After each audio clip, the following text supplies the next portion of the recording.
Legal action আমরা নেব। Note করা হয়েছে, ভিডিও রেকর্ডিং করা হয়েছে। পুলিশের কড়াকড়ির মধ্যেও রামনবমীর র্যালিতে অস্ত্র হাতে বেরোলেন রাম ভক্তরা। পুলিশ বলল চিহ্নিত করে ব্যবস্থা নেওয়া হবে। রাজ্য জুড়ে রামনবমীর পাশাপাশি শিলিগুড়ি এবং মালদাতেও বেশ কিছু জায়গায় র্যালি বের হয়েছিল এবং সেখানে ধরা পড়ল এমনই ছবি। শিলিগুড়িতে রাস্তায় রামনবমীর মিছিলে অনেকের হাতে অস্ত্রের দেখা মিলল। পুলিশের নির্দেশিকা উপেক্ষা করেই লাঠি, সোটা ছাড়াও তরোয়াল, খড়গ, রামদারুপি ইত্যাদি অস্ত্রের সমাহার। বিষয়টি নিয়ে Siliguri police commissionerate DCP east Rakesh Singh জানান, ড্রোনের সাহায্যে ইতিমধ্যে সর্বত্র নজরদারি চালানো হচ্ছে। যারা পুলিশের নিষেধাজ্ঞাকে অমান্য করে রাস্তায় অস্ত্র নিয়ে ঘুরছেন তাদের চিহ্নিত করে তাদের বিরুদ্ধে ব্যবস্থা নেওয়া হবে।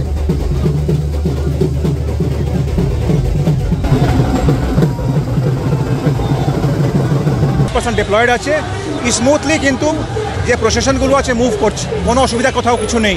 সেটা আমাদের নোট করা হয়েছে, ভিডিও রেকর্ডিং করা হয়েছে, আর লিগ্যাল অ্যাকশনের মধ্যে নেওয়া যাবে। লিগ্যাল অ্যাকশন আমরা নেব। হ্যাঁ, আমরা নোট করেছি, মানে ম্যাক্সিমাম জায়গায় নেই, হয়তো যদি কিছু যদি আছে তাহলে কিন্তু আমরা কিন্তু প্রপার লিগ্যাল অ্যাকশন যেটা আছে আমরা যেটা বলেছিলাম সেই হিসাবে কিন্তু অ্যাকশন নেওয়া হবে।